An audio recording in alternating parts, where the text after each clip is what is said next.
Hello, this is Dr. Churchill again, and I'd just like to say welcome back. Astronomy 308 into the final frontier, and we are still in the era of expansion of the globe, that final frontier. And today we're going to talk about what happened after the Viking era. And I ended last time talking about the fact that in the West we had all these um, trade routes that had been set up and all these trade centers and had networked the Western European area all the way up to the borders of the Arabic empires in the Middle East and in the African continent. And then that we talked about on the other side, the east of those Arabic nations was in in Asia, the Silk Road, which was an area of trade routes that basically went all the way to Japan and came all the way to the Arabic nations. And then we talked about the monsoon marketplace, which was the areas of trade in the Indian Ocean and the peaceful area there, which involved a lot of shipping and trade routes between the Spice Islands and India and the Arabic world. And the idea was that these two worlds, so to speak, literally the European world and the Asian world, they were not able to go into or penetrate into or the Arabic world. And so there was these middlemen, if you will, were the Arabs. And so there was no direct contact between these two worlds. And what we're going to talk about with this lecture is that the Mongolian Empire became so vast that it expanded into the Arab world and opened direct contact between East and West. And that this revolutionized particularly the Western appetite for a world that was exotic and from one they could make great deal of money off of and build resources. And so, and then that came crashing down in the 1360s through the early 1400s. And that's what set up the sea race. That basically from then on, the Europeans were like, forget this, we're gonna flank those middlemen in the Arabic countries in the Middle East, and we're gonna just go by sea and get there. And it completely changed the world in a way that was anticipated. So I'm going to share my screen and we're going to get on with what's going on here with the Arabic world. So I'm going to see if I can expand my window. Maybe that'll help a little bit. Okay, so this is entitled Paths to the East, which is the title that Daniel Boorstin gives one of his segments of his book. And of course, with all travels, first by land, then by sea. And what we're going to talk about is a change in which we had direct access to the riches of the East that forever changed the West. Okay. During this time that the Mongolians had opened this era up, there were a lot of land travelers. And one of them was Marco Polo. And I'm going to talk a little bit about him later. It's kind of a freak incident that we actually have his journeys all documented. But one of the things that happens to people with great experiences, novel experiences that people want to hear about, they clamor to hear about, is that the people that want to hear it don't listen really. It's just a problem that the human race seems to have. And so even Marco Polo, back in the early 1300s said, I speak and speak, but listeners retain only the words they are expecting. It's not the voice that commands the story, it is the ear. And I would say that that's a very good lesson for anything when you're listening to anybody about things. So, for example, your professor in class that, you might be trying to listen but you're only hearing what filters through your own experience. And that's one of the things we all need to work on a little bit. And I, including myself, everybody in the world. And then this last bit, I do not tell you half of what I saw, for I knew it would not be believed. And this is really probably very true. And Marco Polo's experiences were beyond anything that anybody to that time had ever experienced. But we'll talk about him a little bit, but the story's not really about him. Okay. So sea versus land. So this is also borrowed from Daniel Borston's analysis, and that is that, traveling on land required a completely different set of demands and skills than it did by sea. So when we get into the seafaring age, we have to realize that these captains that had these visions to travel across the sea, they have to raise large sums of money. Usually that means making contact with somebody very rich, like a very powerful merchant or even the king or queen of a country. They have to get all the ships, enlist and organize the crews. And that means all of the different jobs, all the different types of things that need to be accomplished. Secure supplies, keep the crew and happy and unmutinous while you're out there in this oceans and in ships that are no bigger than your homes, basically. But most of the deck exposed to, the elements. By land, you may think is more comfortable, but it's also extremely dangerous. Okay, you could have a few traveling companions that you knew about and that you worked with. Okay, and you could go on roads that were traveled before, if not by you or people of your culture. Okay, but certainly roads that were well traveled. And you could find you could find food and you could find drink along the way. It didn't require vast sums of money to invest because along the way you could stop, try to do something to make money or whatever it was, barter to do something, do some labor to get some money. So you didn't have to do this big fundraising thing. You could just basically collect some supplies and go. One of the things you had to have an incredible talent for, and you think about this because this happened to thousands and thousands and thousands of people over hundreds and hundreds and hundreds of years. When you travel into strange lands and meet strange people, were you met with somebody who had their machete out, or in the Wild West it was always they had their shotgun out, and who goes there?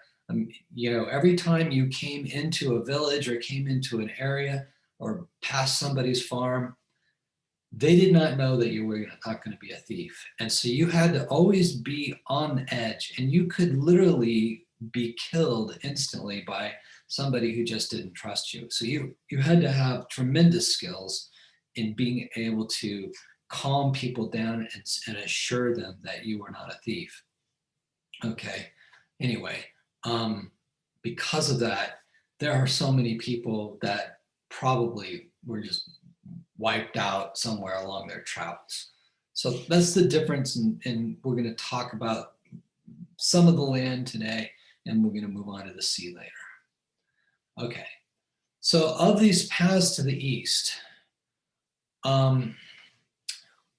one of the things that happened before the Mongolians came along was that there was tension between the Muslim world and what we'll call the Christian world in the West.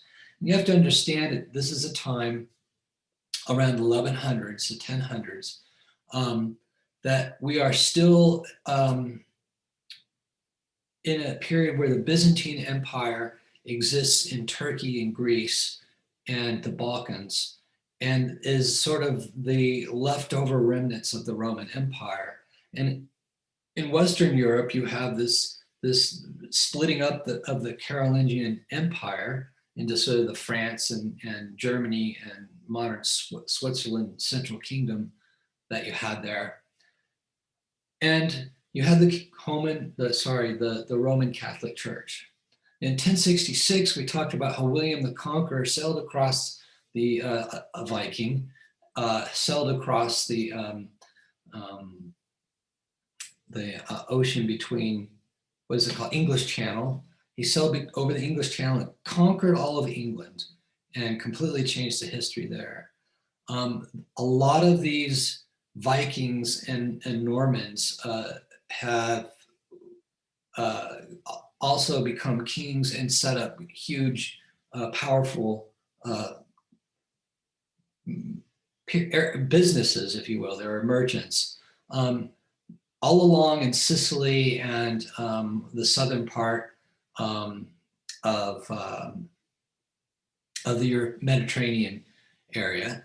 Okay, and they basically exchanged information with Jews and Arabs and had a great amount of knowledge of the arts and sciences and things like that. It was beginning to grow uh, pre um, pre-Renaissance. Okay, now this period of time, there was a lot of tension with the Byzantine Empire, uh, which had a border with the Muslims and Islamic empires in the east. And in fact, the Muslims had taken over Jerusalem, which was considered to be a sacred city for the Christians.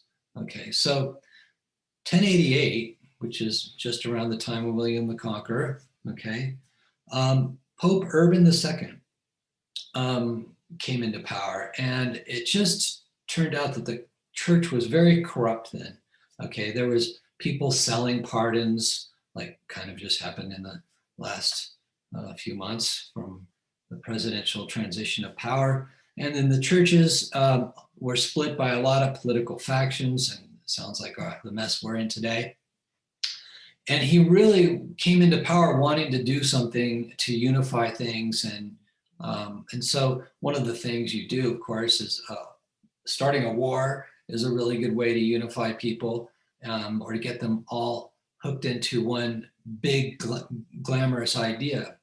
So it turned out that the emperor of the Byzantine Empire had sought out Urban II and pleaded with him for help, because the militant Islam people kept trying to infiltrate the Byzantine Empire borders. And this was a sense of great tension. And in fact, the emperor was worried that they would sack Constantinople. So the Pope Urban saw this as an opportunity to unite the churches of basically the Holy Roman Empire and the churches, the Orthodox churches of the Byzantine Empire, and maybe take care of some of his corruption problems while he was at it. So thus the Crusades were born. It wasn't really a story of just let's free Jerusalem, but it turned into that as the message to get people interested in it. So there was this very important meeting on November 18th of 1095. It was the Council of Clermont, and it was in central France. And he summoned all people from all corners of the Holy Roman Empire, which is the three kingdoms left over from the Carolingian Empire. And it became so stirring and so powerful that they had to bring it outside, and there were huge crowds, and he stirred them up with this oration, and basically said, let us go, let us free the Jerusalem, let's please our Lord. And in the meantime, everybody was thinking, and let's get rich in the process doing it. So I don't have the words that he spoke here.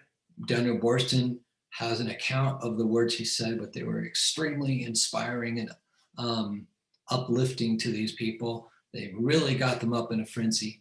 So anyway, you can see down at the bottom here, countless riches to pillage, something new.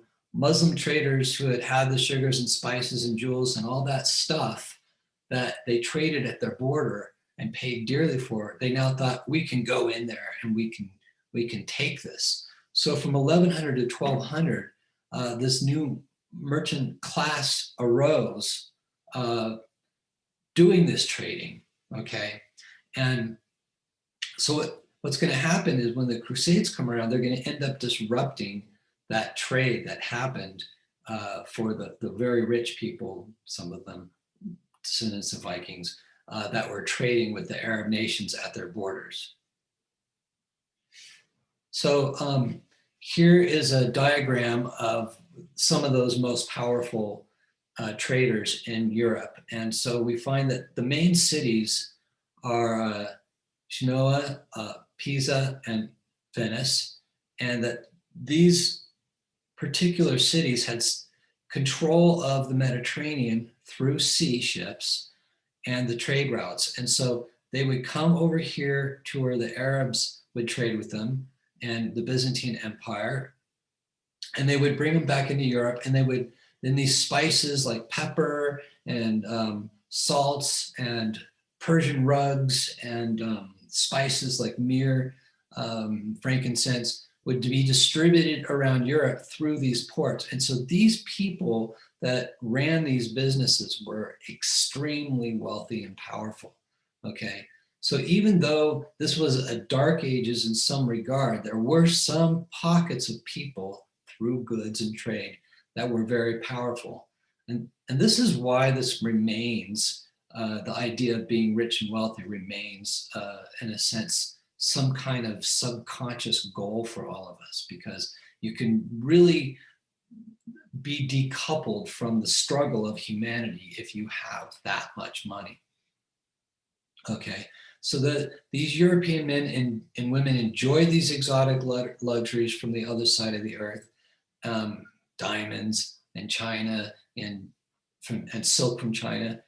Their rooms were draped with costly carpets from Persia. They feasted on spice, and they had hours of passed the hours with ebony chessmen from Siam. So these are words taken from Borston's book, saying that they just were surrounded by opulence.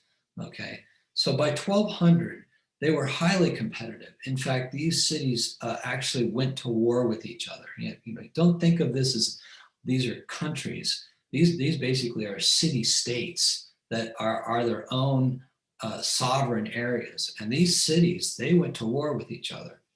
In fact, we'll find out later that it was the war between Venice and Genoa that allowed us to get the stories of Marco Polo. During that war, he became a prisoner, and that's when he had the time to tell a story. Okay.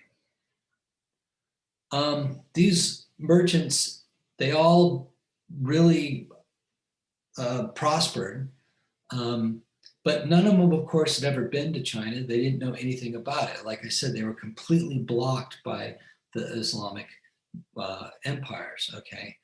So it turned out, like I mentioned to you in the previous lecture, that there were two ways that these materials came to the Arabic world, and that was by land, by the Silk Road, an all-around land route to China, okay, through Central Asia, and then it came up through the Black Sea and into the Eastern Mediterranean in the northern area.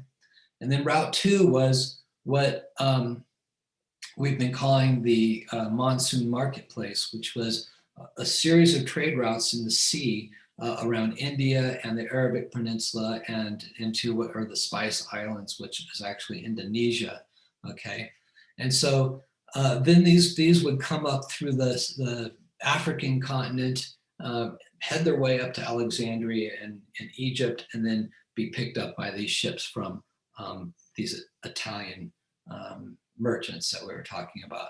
Okay, so the Italian merchants found their way blocked as soon as they got to the edge of the Arabic world. They were not allowed to go in there. Okay, so as it says here, the Muslims were gladly to trade with them at Alexandria and Aleppo and Damascus, which are up there more by Israel, but these Muslim Turks would not allow the Europeans to step any further. And this was the Iron Curtain of the Middle Ages, so to speak. Here's an example of the two trade routes I was talking about. This is the Silk Road here in red, and this is the monsoon marketplace here in blue. And you can see that the goods would come up through Egypt, and then of course they would sell and come to these three city-states here and then make their way into Europe. And this was the only way that people got any goods there. They were trickled through, they were marked up in price dramatically by the Arabs, but the merchants, the few merchants that had control of them, they made a great deal of money marking them up again in Europe. So these commodities were not cheap. They were very expensive. Enter the Mongols. Okay, now as Borston will say it wasn't the Christian soldiers that came down in the Crusades and took back Jerusalem for a while that really changed the world. Those people got very, very rich, taking what they wanted on their journeys. Okay, and they may have gotten some sense of spiritual glory taking back the city of Jerusalem, which then was taken back from them, which was then taken back from them again. There were something like 7 to 11 crusades, depending on how you count them. But it was these people from the East, and particularly the Genghis Khan had unified this area near Mongolia. Again, another amazing, wise, tempered, great person, but also one capable of, fierce acts of horror in order to maintain that power. And is it a fascinating story how this one individual could build this following and this loyalty? Okay, so the credit of opening up the east-west area falls to the Mongols. And you can see here in 1250 AD, the Mongol land empire was at its largest, and it literally was the largest land empire that has ever existed on the planet. And you can see here the Roman Empire, what it was like back in 125 AD. So this is the extent of the Roman Empire, which we consider one of the greatest empires to have ever existed. And then it is literally a fourth-ish of the size of the Mongolian Empire. Okay, so these Mongol people had a technology that the Europeans had not yet mastered, and that was the horse. Okay, so their empire was built on the backs of horses, and again, in the same sense that the Nar was a breakthrough technology for the Vikings, the horse was a breakthrough technology for the Mongols. And to go to a frontier, you have to have a mechanism to go out there. And we'll see in the sea race that there were certain new ships that were built, became new breakthrough technologies. And in the space race, there was the breakthrough technology of the rocket, say, for example. Okay. Anyway, we've always considered the Mongolians sort of be a horde. In the same sense, we've always thought of the Vikings as heathen marauders, which they started out as, but then evolved into very prominent people in Western society. The Mongolian people also could be very brutal, but at the same level, they also had a civilized aspect to them. And you can't just be a bunch of crazy horseback riders going from place to place pillaging and hold together an empire for over 100 years that's this huge. It just can't happen. Okay, so I just wanted to talk about that. There's a nice little thing in the book too, where Daniel Borston talks about that if the Byzantine Empire and the Roman Catholic Pope had decided to join forces with the Mongolians when they were intermixed in order to go in and basically destroy the Muslim area in the Middle East, that together they could have done it. But the Christians would not work or collaborate with the Mongols unless they converted to Christianity. So there's an interesting thing about whether history would have been changed if that decision had been made. Okay. Here's another picture that we're showing. This is basically the Mongolian Empire. You can see it stretching here into the northern area of the Byzantine Empire, coming in through here. And so this is the region where the Iron Wall, as you might say, was breached. And this is the region where people would now enter onto the Silk Road, and they could go all the way through here to Peking, modern day Beijing, and even get out here to Japan if they wanted to. And then you had like the monsoon marketplace here as well. And so when this trade started coming through here, it completely disrupted this Mediterranean trade between Venice and these sister cities like Pisa. okay? This allowed for the first time direct human contact between East and West, okay? This is a short 100 years that this happened between about 1250 and 1350, and this is the period of time in which Marco Polo made his way, okay? So when the Mongolian Empire fell, which we're gonna give a brief story about how that happened, the Islamic people, the Muslims, moved back in and set up their blockade, and that was the end of the East-West collaborations. And that is what led to the discovery of the Americas. Let's talk about this gentleman, Marco Polo, for a minute. He excelled more than any of the so-called Christian travelers in his life. These are some paths. He was from Venice, and he basically came up through this area I was telling you about that was opened by the Mongolian Empire. He followed this trail, and he actually went to Xanadu. He went to the palace of the great Khan himself, and the great Khan really took a liking to Marco Polo, and to such a degree that he had Marco Polo go along as a ambassador for every one of his major excursions that he took on. So Marco Polo learned the languages, and that's what the Khan was most interested in.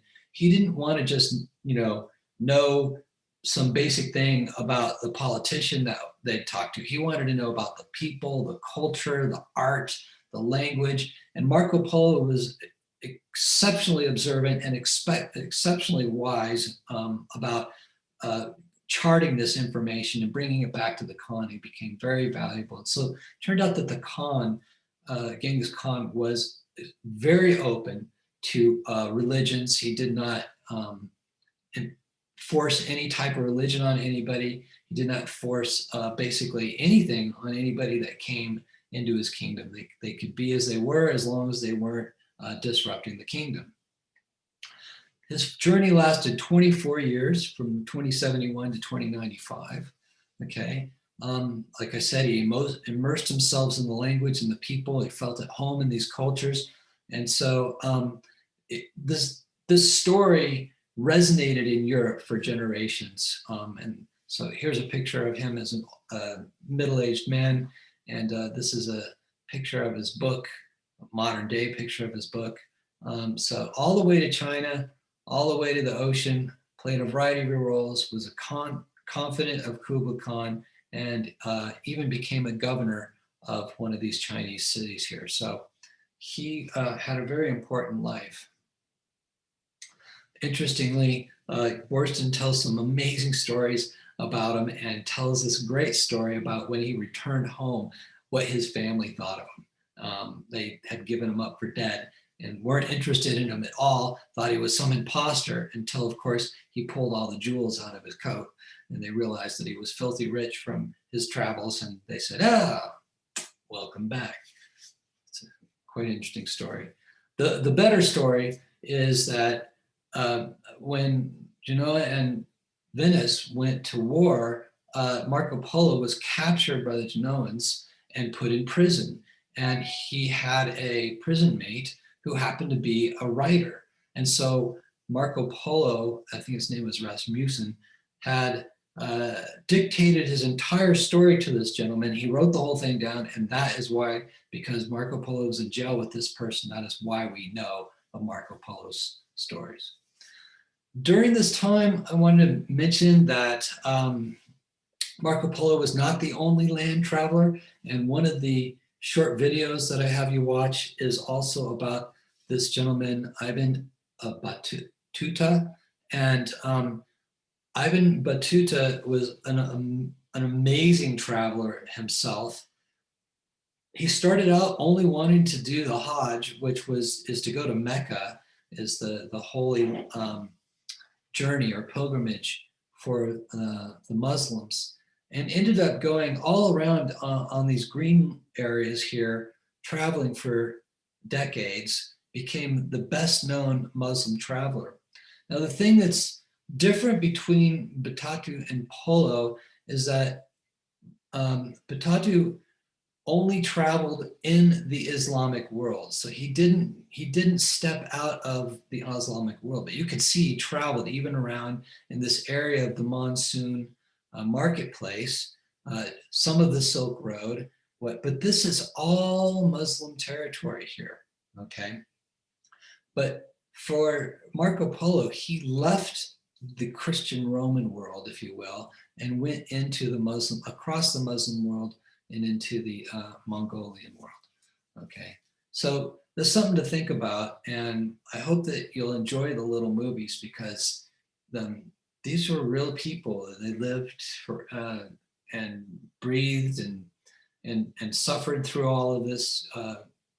And this is in a day and age where there was no GPS, there was no assistance whatsoever. You were absolutely on your own, just the sun, the stars, and the great wide open, to quote a certain musician. Okay, right.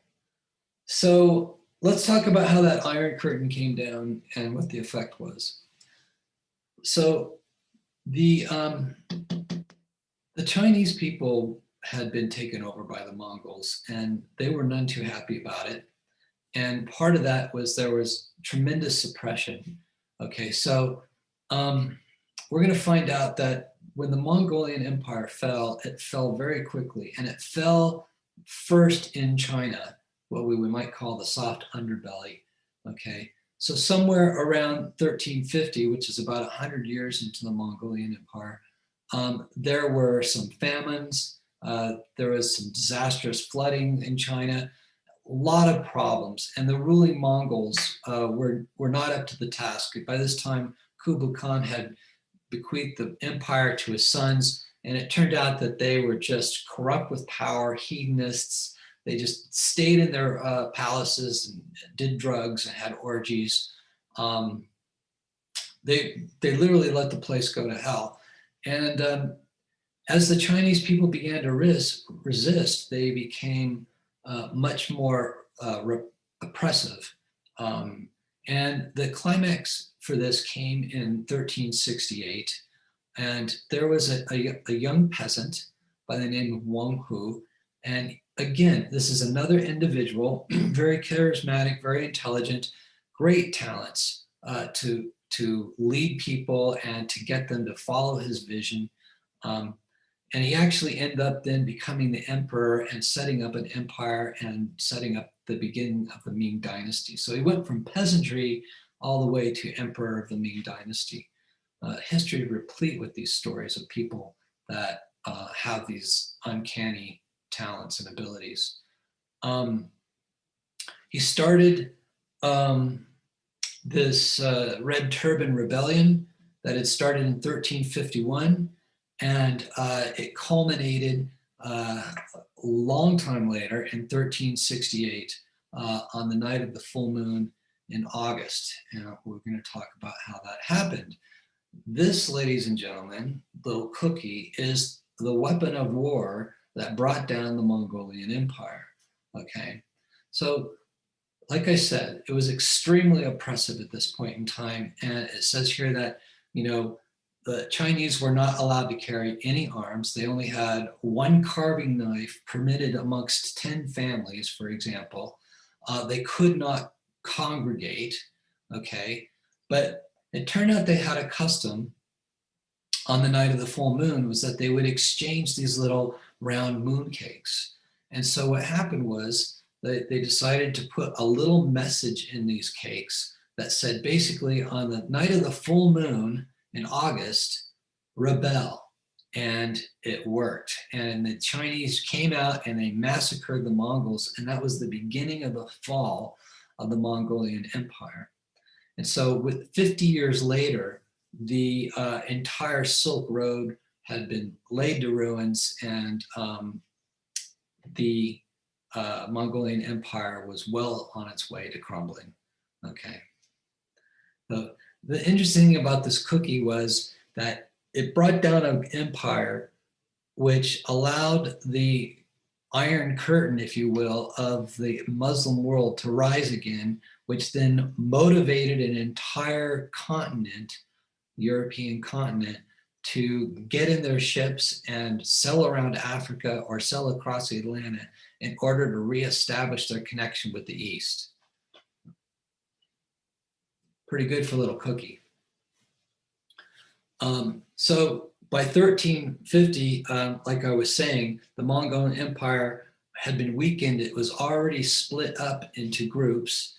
These are the groups here, the green area here, the yellow, orange area here, tan, and then the yellow area here. And this is the area that first was brought down by the Chinese in 1368.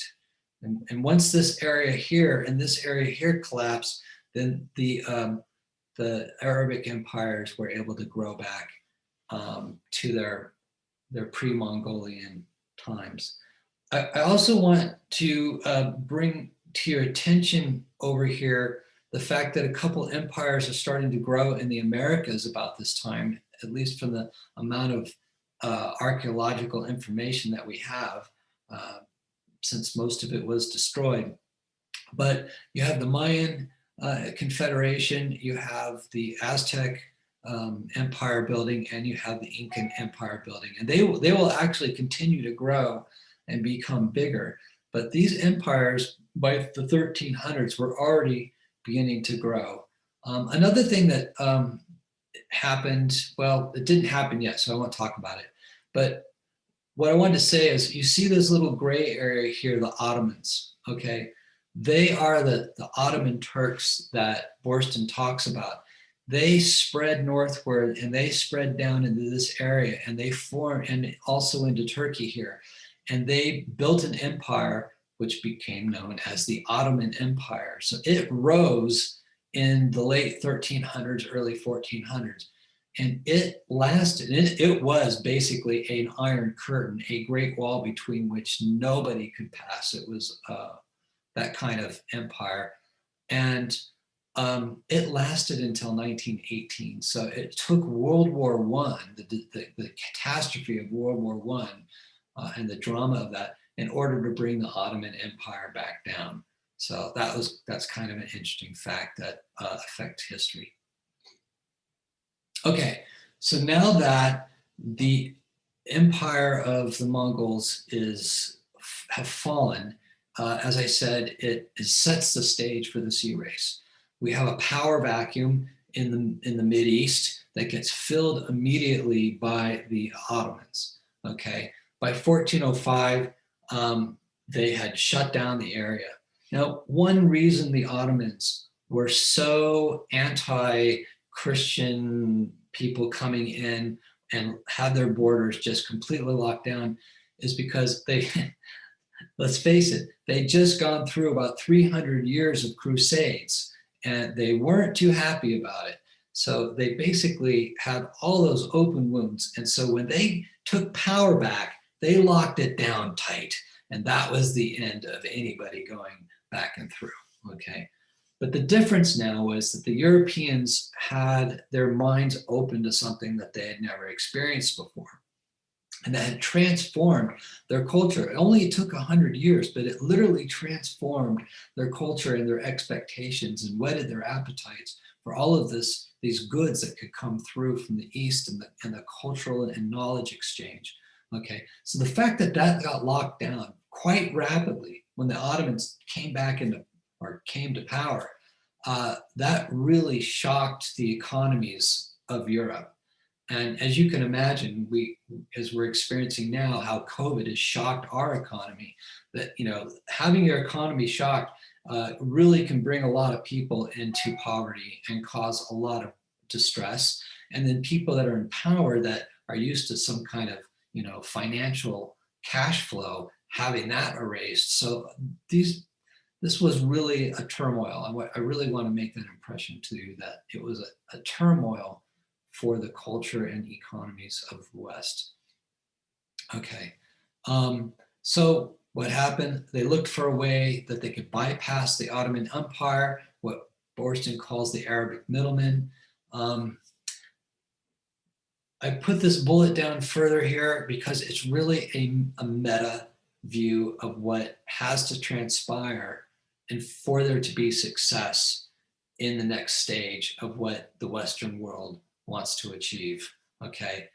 You have to remember that all the way through this time was the Dark Ages, okay? And we had those maps of Adam and Eve at the top and the Ring of Fire, and all these ideas had been in Europe for almost 1,000 years. Okay, let that sink in. 1,000 years. Now, with the Mongolians coming in, ideas came from China, and more communication through the Byzantine Empire back and forth. Not to mention, when the Ottomans took over and made the Byzantine Empire fall, all the people who were the keepers of the knowledge of the Roman Empire and the Byzantine Empire all fled to the West and brought that information with them. So there was this ripe time now that set up the idea that people might think that there's this other knowledge that would replace this dogma that they had been taught in their culture for 1,000 years. So that's what this last bullet is about. The rejection of Christian dogma had to happen, okay? And so there was a revival in a sense. And one of the revivals, of course, was geography, which we talked about was not one of the 7 main disciplines, academic disciplines, all through the Middle Ages. Of course, rediscovering geography meant rediscovering Ptolemy's geography, okay? And discovering that you could map the world as a sphere.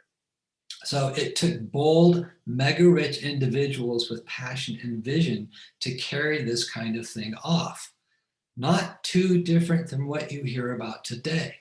Okay, Elon Musk said, NASA's not going to go back to space. I got mega billions. I'm going to build spaceships and I'm going to do it. Probably within 5 years, he's going to have sent some people on orbit around the moon and repeat the Apollo 8 mission. NASA's building this big space launch system rocket, which costs $2 billion each time it launches, and it's taken them 15 years to build. Elon Musk is going to beat them, okay? But, then you've got Jeff Bezos, who is the owner of Amazon and now also Blue Origin. And literally, before this class is over, I predict that Jeff Bezos will fly humans into space. And you've got Sir Richard Branson, also another entrepreneur, billionaire with passion and vision, who's launching his spaceship too here at the New Mexico Spaceport America. I predict that will happen before the end of the year, okay? So we need people like this. And this model of these rich billionaires who have passion and vision driving these things is a model that really has always existed. And we will see during the sea race that it is very prominent effect. And then we will again in the new space era see that as a very prominent effect. The idea of big governments building these things like the Apollo program is not the common way for exploration, but it got us to the moon. The space race was unique in that way that governments took over. So we'll talk about these individuals with passion and vision. Okay. That is my last slide. Well, what do you think of that? Okay, 15 of 15. So when we come back for our next lecture, we're going to end up talking about the Portuguese and how they started to do some sailing in order to do the end around of the Ottoman Empire and the Arabic empires that were in the Middle East. Excuse me. So when this happens, it's going to start a sea race. And we're going to find out that Portugal was driven by one man with big pockets and a lot of passion. And from there, another nation caught on, and these two nations almost went to war. And it's a story that we will be talking about that, in a sense, parallels what happened in the Cold War with the Soviet Union and the United States that ended up manifesting into the space race. So anyway, next time we come back, those are the things that we're going to do. And I forgot to say that the space capsule payload is full of Christian dogma. How's that work? Okay, you all have a good one and take care.